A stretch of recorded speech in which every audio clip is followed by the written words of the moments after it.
Eccoci qua amici con una nuova recensione di un inchiostro che in vero vi avevo già presentato, ma siccome l'ho fatto insieme ad altri inchiostri e nel frattempo l'ho conosciuto meglio ed è divenuto uno di quelli che mi piace molto.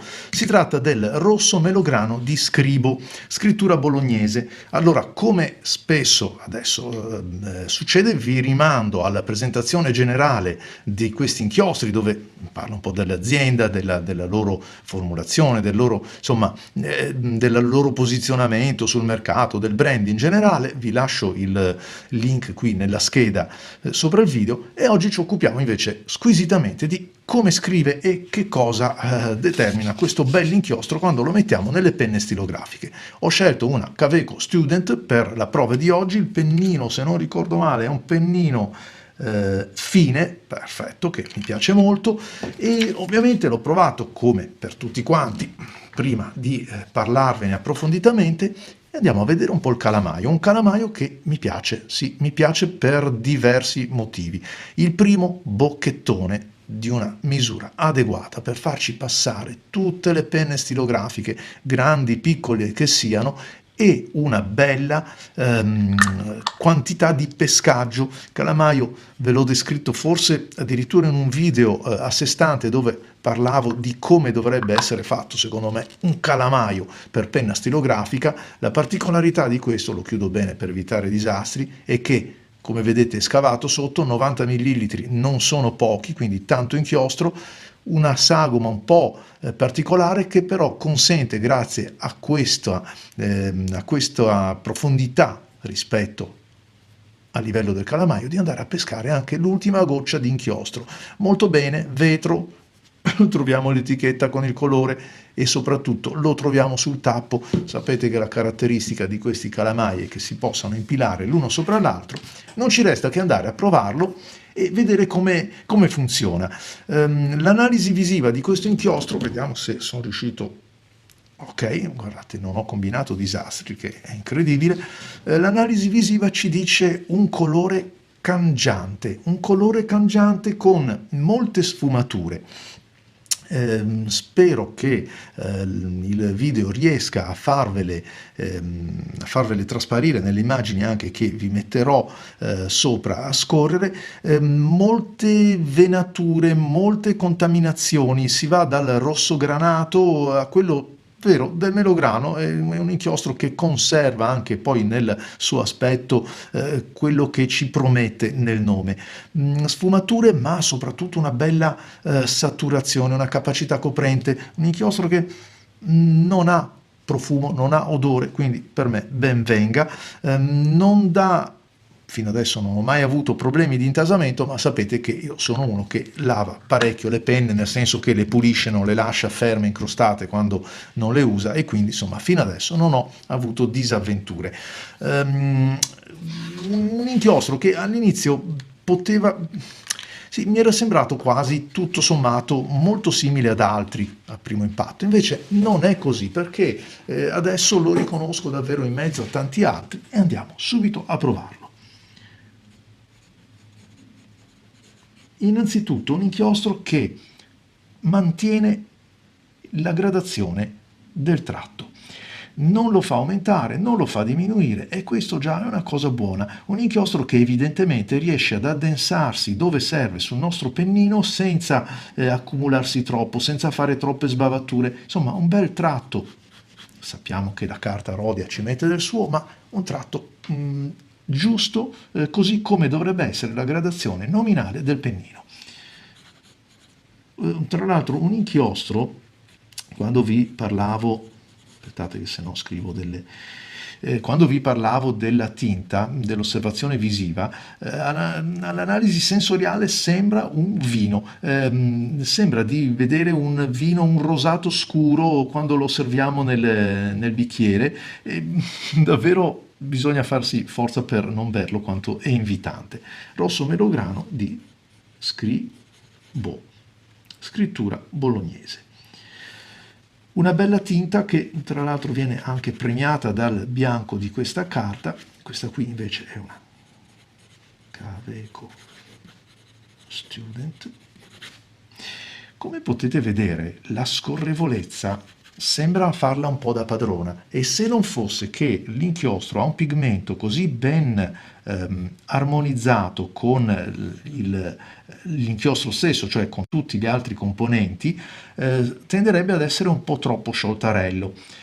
Ormai credo abbiate capito che a me piacciono più gli inchiostri che mi consentono di avere anche quello che io chiamo sempre controllo o confidenza nella scrittura della penna stilografica, perché sì, d'accordo la scioltezza, ma quando non c'è il controllo poi siamo un po' in balia degli impulsi che diamo quando andiamo a scrivere, a fare i caratteri, e potrebbe sfuggirci il segno. Invece quello che secondo me è importante nella scrittura, tanto più con una penna stilografica, è per l'appunto il controllo che mi consente di determinare se voglio fare più allargato, più stretto, più corto, più basso, più largo, scrivere insomma come mi piace che venga fuori la mia scrittura. Se devo essere veloce perché devo fare degli appunti, mi interessa anche che sia veloce. Eccolo qua, accontentato, un po' a discapito della qualità, ma chi se ne importa. Quindi una bella tinta, su questo non si discute, un colore che molto più brillante appena messo giù, perde qualcosina ma non si sposta molto. Piuttosto ho notato che è un inchiostro che è molto suscettibile in quanto a cromia, in quanto a risultato, riscontro visivo, rispetto alla carta sulla quale andiamo a depositarlo. E allora, entrando subito nel vivo e stringendo un po' l'inquadratura, potrei farvi vedere che lo stesso tipo di inchiostro, però su una carta diversa, cioè una carta con un bianco molto più algido come quella di un blocco pigna comune, vedete come risulti essere molto più chiaro, quasi ciclamino piuttosto che rosso. Questa è Rhodia, questa è la carta del blocco. Vi dicevo, un inchiostro che riesce a tenere la gradazione nominale del pennino, quindi su un extra fine come questo è quello della Pilot Plumix, un extra fine, scrive davvero sottile, riesce a fare quello che promette. Mi piace molto questo aspetto negli inchiostri, molto gradevole, scorrevole persino su questo pennino. Sì, sono tutte le note che mi faccio man mano che lo provo su un pennino come questo, che è molto affilato, perché l'extra fine della Plumix è molto affilato, tagliente, sembra quasi un piccolo obliquo o comunque un piccolo corsivo.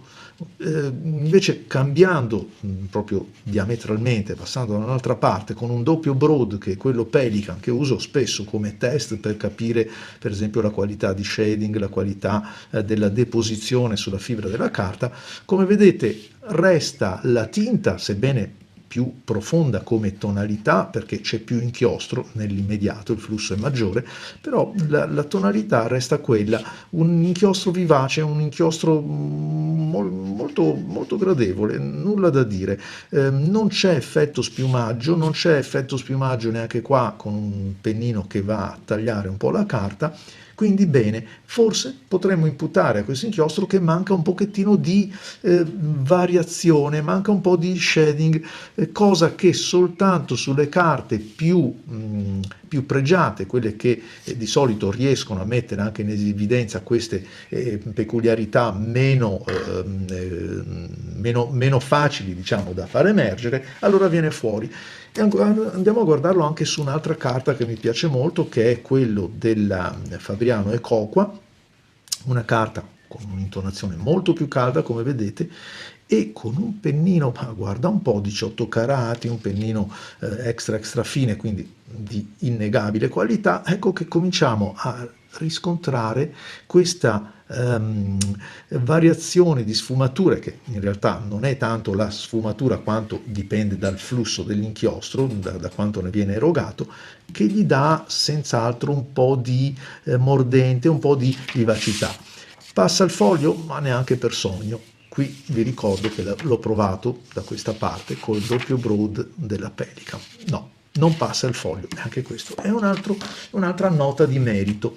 Andiamolo ad osservare invece con un pennino, il Waverly della Heritage, sulla carta come quella Clairefontaine, sì, buono, ma diciamo che non mi ha, insomma, non mi ha conquistato troppo, perché è un pennino molto scorrevole di suo, il Waverly è fatto apposta e quindi molto scorrevole, un po' troppo. Sì, Marco ha ragione, mi do ragione da solo, veramente è così.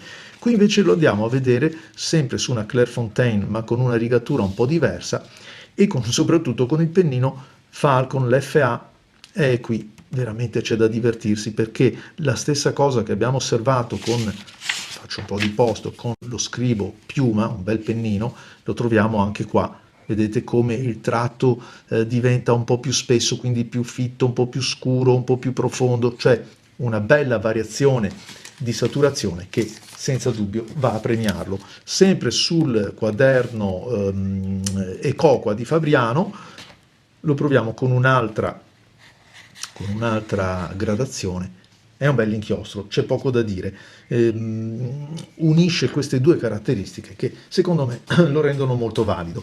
Come dicevo prima, però, osservando, magari manca scusatemi, un pochettino di gamma dinamica, nel senso che da una parte un pregio, cioè la tonalità è quella, quindi resta molto fedele e aderente a quello che promette. Per chi cerca un inchiostro che faccia qualche fuoco d'artificio in più, che si sposti magari sul più chiaro e sul più scuro, allora forse c'è qualcosa di meglio sotto quello aspetto, ma ripeto, solamente su quello. Per quel che riguarda la non so, come possiamo dire, mi ricorda qualche inchiostro, la somiglianza rispetto ad altri inchiostri? Devo dire che è abbastanza unico, perché è un rosso granato, un rosso melograno, come ci viene detto. E anche provandolo per esempio con altri pennini, non ho trovato, con altri, scusate, inchiostri, non ho trovato un inchiostro che possa assomigliargli molto.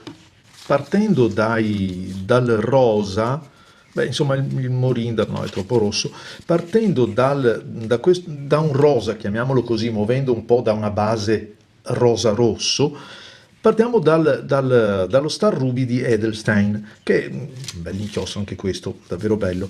Forse è quello che fra tutti un po' lo può ricordare, perché mantiene delle caratteristiche di rosa che un po', dico un po', vedo anche qui, anche se, come avete visto, una volta asciugato si sposta talvolta persino verso l'amaranto, non su questa carta, ma per esempio su una carta come Rhodia riesce a spostarsi, una volta che è asciutto, verso quella tonalità. Il Ruby Red di Kaweco, che ancora una volta, così come lo Star Ruby, Rubino, quindi granato di Edelstein, è lo stesso nell'interpretazione di Kaweco, ci fornisce un timbro simile, ma non è lo stesso inchiostro. Ecco perché secondo me è uno di quelli che mi è piaciuto. Non è così chiaro e sbarluccicoso, come qualcuno potrebbe dire, come l'Edelstein di Pelican, ma non è nemmeno così scuro e un pochettino seduto come quello di Kaweco. Questo lo scrivo. Davvero un bel inchiostro. Cari amici, vi aspetto ai prossimi video. Ciao a tutti!